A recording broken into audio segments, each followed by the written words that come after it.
Jai Guruji Maharaj, Shukrana Guruji Maharaj.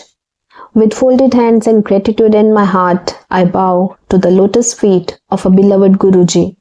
With His divine grace and due permission, I would like to start the reading of Chapter 62, Satsang number 58 from the holy book Light of Divinity. For a couple returning home from US, Guruji is sole anchor. The Johars returned to India 5 years ago from New York. Their re-entry was not without friction. The homecoming was not as warm as expected. And Meera Johar often griped in those days that they had no one to guide them. That changed in August of 2006. For quite some time, their neighbors, the Bhatiyas, who like them were in the real estate business, had been persuading them to meet a person they only referred to as Guruji.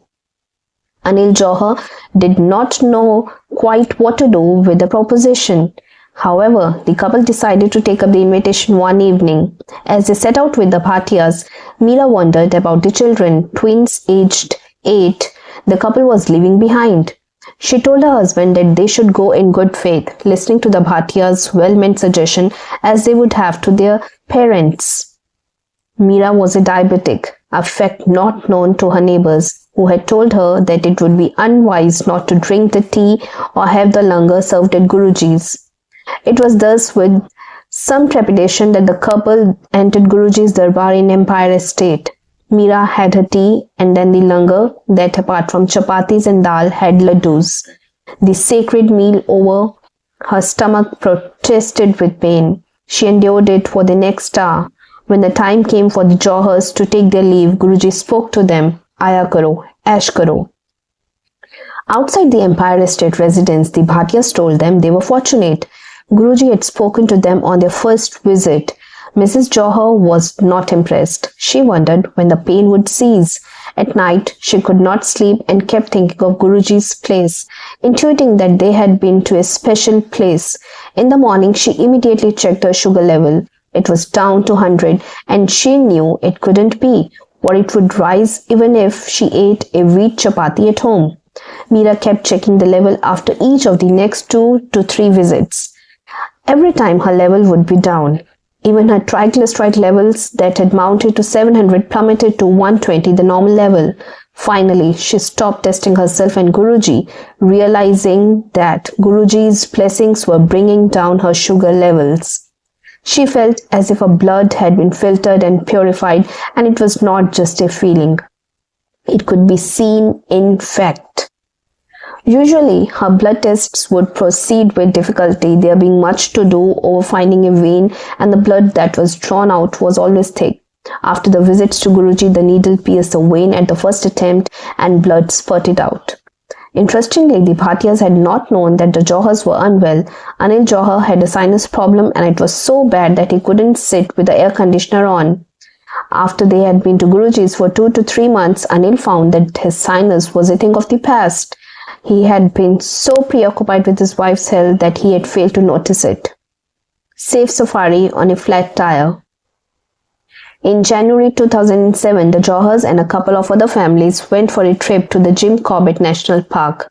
They were bundled in 2 jeeps and drove inside the wilderness, hoping to spot some wild game. They were disappointed, the children pointing out that they had seen more animals in urban Gurgaon. They returned to their accommodations, stopping before the guard. He pointed out how fortunate they had been not to sight any animal.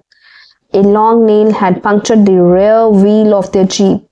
They had not realized it, yet the punctured tire had not proved to be a hindrance as they made their 3-hour journey in inhospitable terrain. Guruji had saved the Johars from an untoward calamity. A love letter to Meera.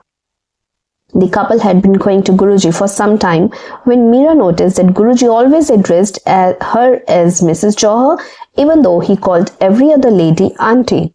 One evening, mulling over the distinction outside the darshan hall, she told her husband that she felt Guruji didn't love her and that she was not in his favorites list. Minutes later, when it was leave-taking time, Guruji extended an envelope towards Meera and said, Meera auntie, love letter. The omniscient Guru had read the thoughts of his devotee.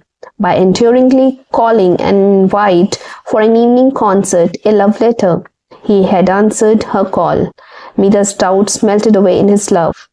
It dawned on her that a relationship with Guruji was not dependent on words.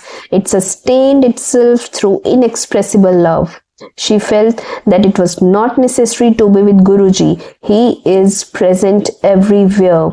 That he is the sole giver, wishing nothing from himself. His horizon is unlimited because he is God. He only wants love and devotion. His blessings are for everyone. Sacred Satsang at the Johars. His omnipotence was on full display when the Johars were honored to host a Satsang at their Gurgaon residence, as Mira tells it. We planned the big occasion in the basement of a house. A day before the Satsang, as I was eagerly preparing for the event, I told my husband that it would be great if that Sangat felt Guruji's presence during the Satsang. Guruji heard me and he fulfilled my wish. The Satsang was from 5 p.m. to 7 p.m. However, some people came in at around 4:25 p.m.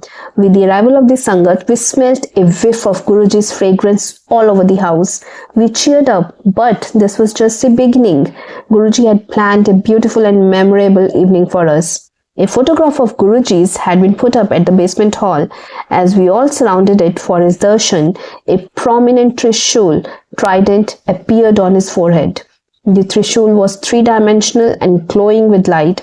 We were wonderstruck. We had been blessed as God had bestowed his holy presence in our house. Soon, the Sangat started pouring in. Guruji's Aarti ceremony using a lighted lamp to honor Divinity was performed.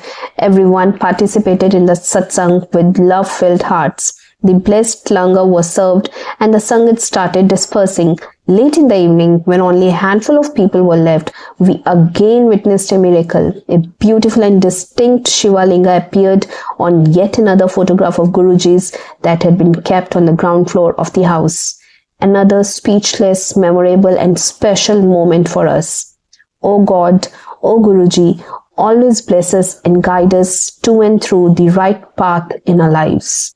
Satsang as narrated of Mira and Anil Johar. With this, first and foremost, I would like to seek forgiveness from our beloved Guruji for any mistake during the narration of this divine, beautiful Satsang. I would also like to seek forgiveness from each and every one of you for the same and would like to invite you for the narration of next divine Satsang from the holy book Light of Divinity.